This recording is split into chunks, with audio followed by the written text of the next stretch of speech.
Okay, so let's discuss chapter number 4. So basically in this structure we are going to talk about the three-dimensional structure of proteins. So in chapter number 3 we have already discussed what a polypeptide chain is and how the polypeptide chain is made. So we have already discussed it's made of amino acids, and those amino acids, they are linked together with the help of the covalent bonds. And how those covalent bonds are formed? They are formed by the dehydration or the condensation reactions. And we have already seen how the carboxyl group of one amino acid and the amino group of the other amino acid together loses a molecule of water, and that links the carbon of one amino acid and the nitrogen of second amino acid, and it forms the peptide bond between the two amino acids. So, basically, the polypeptide chain is formed, which is made of number of amino acids. So the amino group is on the one side, and the carboxyl group is on the other side.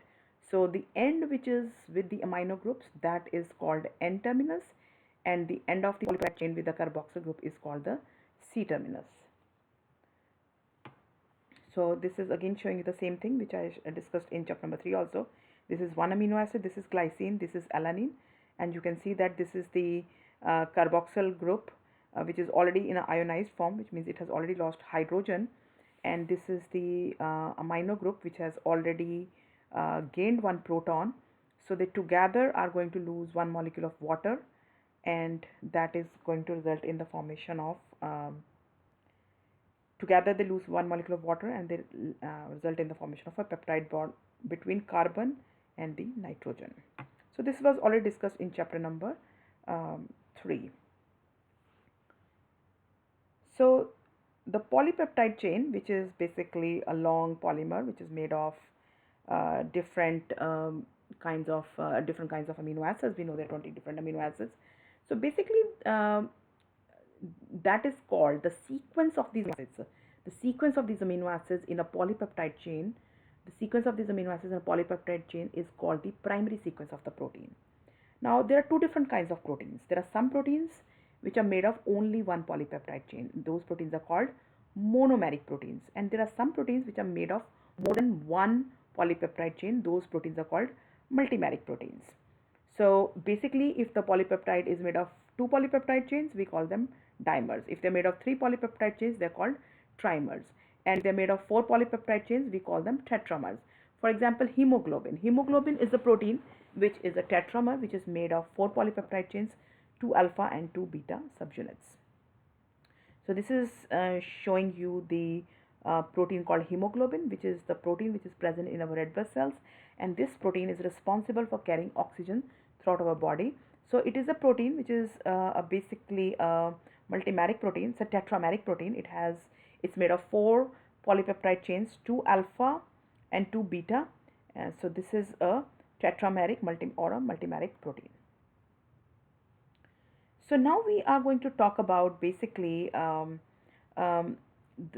polypeptide chain, and I have also posted one video which you can watch, which shows it's a very good video which shows that in that video that person is showing you the amino acids which are in the form of those beads, and it shows how the polypeptide chain bends.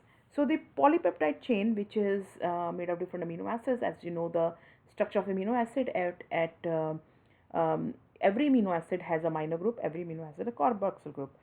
Along with the amino group and the carboxyl group, every amino acid also has the R groups. So the amino groups and the carboxyl groups of two amino acids, they are linked together by the formation of the peptide bond. So at every peptide bond, there is a nitrogen and there is a carbon, and the carbon is linked with the double bonds with oxygen, and the nitrogen is linked by single bond with hydrogen. And oxygen is electronegative. Oxygen is electronegative atom, which means it has a tendency to pull the electrons towards itself, and hydrogen basically because the oxygen is electronegative, so it has a tendency to pull the electrons towards itself, so that is why it gets slight negative charge. And hydrogen, which is not very electronegative, the electrons, it moves away from the hydrogen when it is bonded with some electronegative atom, so it attains a slight positive charge. So Basic thing is, at every peptide bond there are oxygens which are slight negative charge, there are hydrogens which are slight positive charge. So there are positive and negative charges at every peptide bond, and these peptide bonds, they are linking the amino acids. Because of the opposite charges, there can be attraction between these opposite charges, which means the negatively charged oxygen which is present at one peptide bond can be attracted towards the hydrogen which is slightly positively charged at some other peptide bond, and as a result of that this chain folds. Okay, and the attraction which is going to happen between oxygen and the hydrogen, it is going to be very weak attraction, and it results in the formation of bonds called hydrogen bonds, and the hydrogen bonds are very weak bond, and because of that the chain folds and it attains a secondary structure. So the chain can fold in the form of alpha helix, or it can fold in the form of beta sheets. So between these groups, between these oxygens and hydrogens, which are forming the peptide backbone of the polypeptide chain, there are hydrogen bonds. So the folding of the chain, which is because of the hydrogen bonds between these oxygens and hydrogens which are there at the peptide bonds, it results in different shapes. It results in the folding of the peptide in the form of beta sheets or the alpha helix. These alpha helix and the beta sheets, these are called secondary structure. And remember that every amino acid also has a R group, and R groups, they have different functional groups in them, you have seen in the last chapter, and because of the interactions of these R groups, the chain can further fold more. Okay, and when the chain folds more because of the interaction of R groups, and how the R groups interact, I'm going to talk very shortly. There are different ways how these R groups can interact. They can interact by ionic bonds, by hydrogen bonds, disulfide linkages, different kinds of bondings, van der Waals interactions, then the hydrophobic interactions, and the chain further folds more and the chain attains a tertiary structure.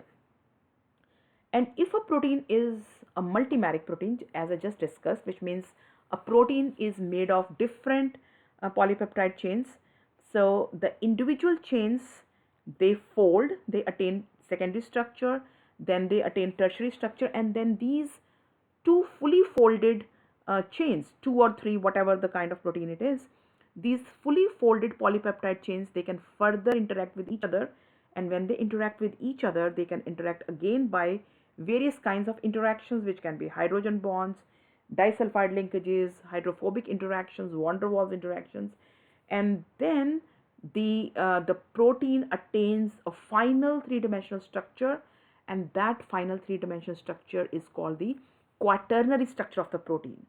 So if a protein is made of only one polypeptide chain, which means it's a monomeric protein, then the tertiary structure of the polypeptide chain, is the final three-dimensional structure of that protein.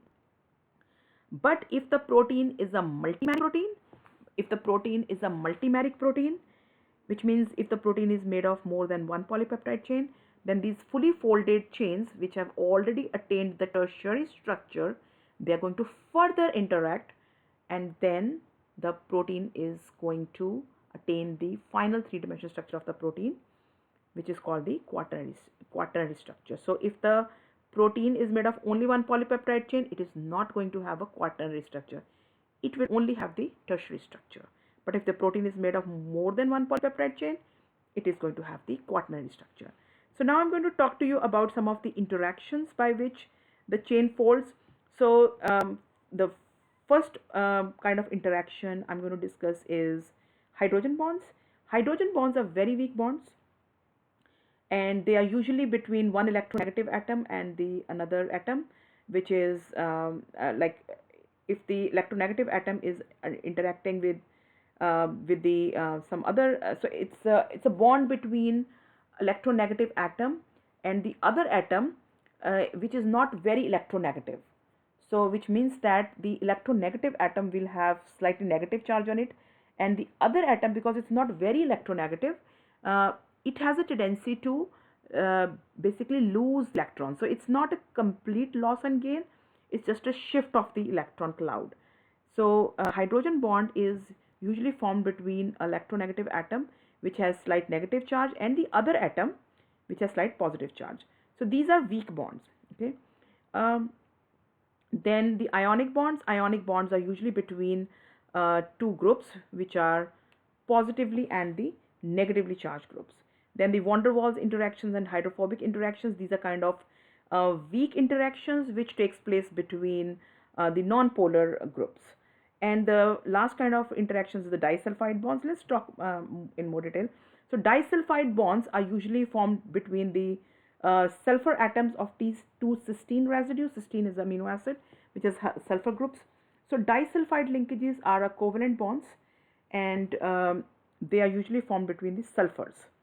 So these disulfide linkages, they can be intramolecular or they can be intramolecular, which means they can be in the same polypeptide chain or they can be between two different polypeptide chains also.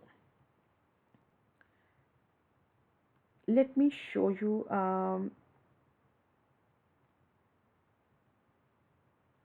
okay, this is basically intramolecular disulfide linkage which is in the same polypeptide chain, and this is intramolecular disulfide linkage which is between two polypeptide chains. This is a disulfide linkage which is between this chain, and this is intramolecular. So let's go over some of the important bonds. So as I said, disulfide, they are covalent bonds and they can be intramolecular and intermolecular. Then all the other bondings we are going to talk about, they are all non-covalent interactions. Hydrogen bonds, ionic bonds, van der Waals interactions, hydrophobic interactions, these are all non-covalent, and they are weak bonds because covalent bonds are the strongest bonds. So you can go over more details of these bonds. I have explained to you a little bit I have already given you some details about that. So hydrogen bonds I have already explained. Ionic bonds are usually formed between positively and the negatively charged R groups. And van der Waals interactions, they are basically very weak interactions, and they are usually because of the unequal distribution of the electrons. And hydrophobic interactions are usually between the non-polar amino acids. So those are the kind of, again, weak interactions which are between the non-polar amino acids which are between the non-polar R groups of the non-polar R groups of the amino acids. So now, as I said, the structure of the protein can be determined or defined at 4 different levels: primary structure, secondary structure, tertiary structure, and the quaternary structure. What is primary structure? Primary structure is basically the order of the amino acids, as I said. Secondary structure is the local folding of the polypeptide chain. So the polypeptide chain can fold, and it can fold because of the hydrogen bonds between the oxygens and the hydrogens. Tertiary structure is that structure which is because of the interactions between the R groups in different amino acids, and because of the interactions of these R groups. These R groups, they interact in various ways, by ionic bonds, by disulfide linkages, then the van der Waals interactions and hydrophobic interactions. And quaternary structure is between the different polypeptide chains. So this is what it is, which I just explained. So this is the order of amino acids. This is alpha helix. This shows you how the polypeptide chain actually folds. Then this is the tertiary structure when the chain folds more, and this is called the quaternary structure when the fully folded chains, they are further interacting with each other. So I'm going to skip this because I've already explained. And primary structure, something very important I would like to tell you about primary structure is primary structure, which is the order of amino acids. It is very important to determine the final three-dimensional structure of the protein. So the final three-dimensional structure of the protein actually depends on the primary structure. So the order of the amino acids determine the final three-dimensional structure of the protein. So it is the one which determines how the protein is going to fold and attain a shape. And the shape of the protein is very important for its function. So if a protein loses its shape, it loses its function. So secondary structure, it can be alpha helix or it can be beta sheets. So you can see this is basically the alpha helix. You can see how the oxygen here is forming hydrogen bonds with the hydrogen here, and how the oxygen here is forming the hydrogen bond with this hydrogen.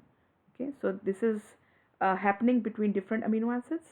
The oxygen here is forming a hydrogen bond with this hydrogen of the another amino acid. So this is the way the chain folds, and it attains this kind of a structure, which is called alpha helix.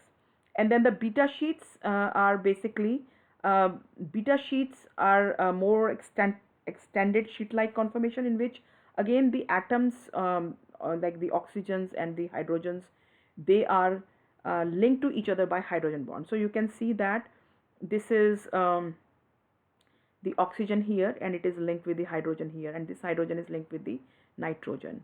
So here again you can see this is the carbon which is linked with oxygen, and this is the nitrogen which is linked with hydrogen, and they're forming the hydrogen bonds with the oxygen, hydrogen, they're forming the bonds with. So these are the two beta sheets.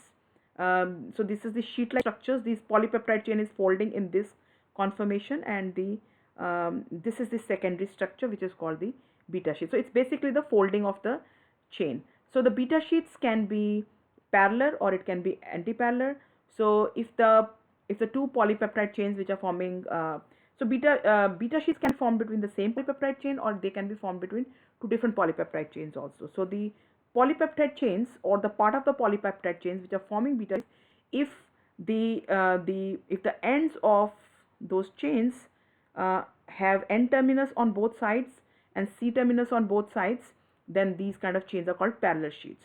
If one sheet has N terminus on one side and C terminus on the other side, so if the chain is folding in the conformation of the beta sheet, one end is N terminus and the opposite end is C terminus, then that sheet is anti-parallel.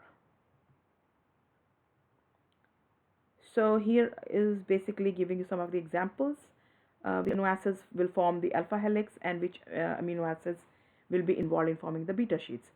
So leucine, methionine, glutamine, they tend to form alpha helixes, and the amino acids like isoleucine, valine, phenylalanine, they form the beta sheets.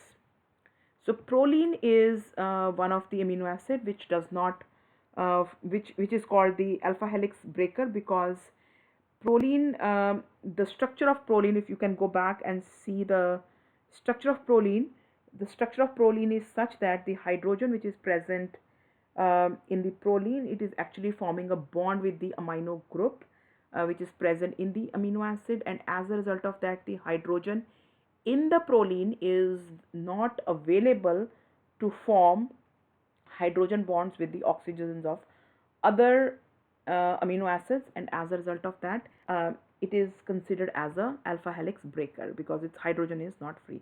You can go and check the structure of the proline. It has a little different structure. And so basically we just talked about two different kinds of secondary structures, alpha helixes and beta sheets. So so these are two different kinds of secondary structures, alpha helix and beta sheets. And these alpha helix and beta sheets, they can, in some of the polypeptide chains, they can form they can be present as units, and these units are called motifs. So what is a motif? So they are the units of secondary structure which consists of short stretches of alpha helixes and beta sheets. Okay, so the examples of the motifs include beta alpha beta, hairpin loops, and the helix turn helix motifs. So I can show you. So this is beta alpha beta motif. So this is the beta sheet, and this is the alpha helix, and this is the another beta sheet. So these are two parallel beta sheets. You can see here this is the N terminus, which is this side, and this is C terminus. So these are parallel sheets because they have N terminus on this side, C terminus and C terminus this side. So this is a motif because this is a motif. This is a unit of secondary structure which has a beta sheet, and then it has the alpha helix, and then again it has a beta sheet. So this is a beta alpha beta motif, and this is just a different representation of the same thing. This is a hairpin loop motif. So in this, basically there are two beta sheets and they are anti-parallel. So this is the N terminus and this is the N terminus. So if this is the N terminus, this is the C terminus. Okay, so this side is N terminus, this side is C terminus, this side is C terminus, this side is the N terminus. So these are anti-parallel beta sheets. So this is a hairpin loop. In the hairpin loops, there are basically two anti-parallel beta sheets. And this is a motif, helix turn helix motif. So this is the alpha helix, this is also a alpha helix. So motifs are basically units of some secondary structure, and these are different kinds of motifs. Now tertiary structure, as I said, it is all because of the further interaction of the R groups, and these R groups, they interact in various ways. Okay, and because of the interactions of the groups, because of the interaction of the R groups, the chain folds further and chain folds further and attain a very compact structure, and that is called the tertiary structure. And the tertiary, and because of on the basis of the tertiary structure these proteins can be divided into two categories. They can be fibrous proteins or they can be globular proteins. Now what are fibrous proteins? Fibrous proteins have extensive regions of secondary structure, giving them a highly ordered repetitive structure. So fibrous proteins, so it's a category of proteins. So we are going to discuss two different kinds of proteins, fibrous proteins and the globular proteins. So fibrous proteins, they have basically extensive regions of secondary structure, and that give them a highly ordered repetitive structure. For example, a protein called fibron protein, which is present in silk, then keratin, which is present in hair and the wool, then collagen in skin, elastin in the blood vessels. So this is silk. Okay, so this is a fibrous protein. Then we have keratin. So the keratin is also a fibrous protein. So you can see its structure. So it's basically having alpha helix, and this is a pair of the alpha helix, and these two pairs combine and form a protofilament, and 8 protofilaments, they form one intermediate filament. So this is keratin. So what are globular proteins? Globular proteins are basically very compact proteins, and they have their own unique tertiary structure, and most of the enzymes, they are globular proteins. So which means here is example of the enzyme called carboxypeptidase, and it is responsible for breaking the peptide bonds. So this is an example of a globular protein. Globular proteins, there are some examples of the globular proteins. They can be mainly alpha helical or mainly beta sheets, or they can be having a mixture of both. And these globular proteins, they also consist of some segments on them which are called domains. Now what is a domain? Domain is a part of a protein. So domain is a part of a protein. So domain is a part of a fully folded polypeptide chain which has attained a tertiary structure, which can perform a independent function. So domain is that region. So domain is that region on a fully folded polypeptide chain which has attained the tertiary structure, which can perform a independent function. So here are some examples of some of the domains on the some of the globular proteins. This is tobacco mosaic virus goat protein. Okay, so this is you can see this is predominantly alpha helix. Okay, so this is alpha helix. This is immunoglobulin V2 domain.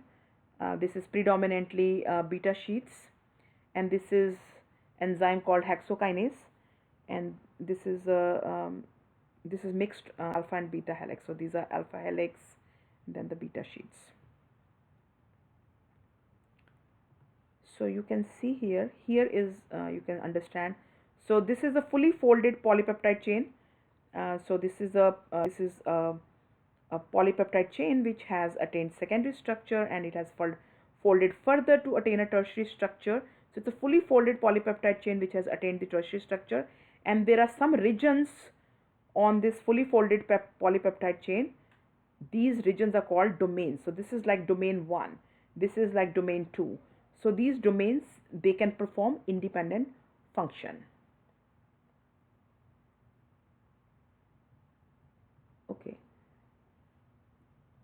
And what is the quaternary structure? As I said, if a protein is made of more than one polypeptide chain, then the two if it is made of two chains or three chains, these chains will fold and they will attain the tertiary structure. And then these fully folded polypeptide chains, they can further interact with each other, and then the protein is going to attain the final three-dimensional structure, and that final three-dimensional structure is called the quaternary structure. And the same kind of interactions which are involved in forming the tertiary structure, the same kind of interactions are involved in forming the quaternary structure. And there are some proteins called molecular chaperones. They are the proteins which actually assist in the folding of the proteins. And some proteins, they're present in the form of complexes, and they are called multi-protein complexes. And usually there are some enzyme complexes like pyruvate dehydrogenase complex is example. So in which there are around 3 enzymes and 5 other proteins. They form a kind of a complex and they work together. They are working, so which we'll be talking about more as we move forward in this chapter. So that's all what this is all the information which you need to know about the structure of the protein at 4 different levels. And I have posted some videos, please watch them. And there is also one video I have posted which is about the game called Folded. You can play that game, and basically it's all about protein folding. You will enjoy that game. You can see how the protein can be folded in different ways. That's all will help you in understanding this topic in a better way. So thank you very much. That's all for this chapter.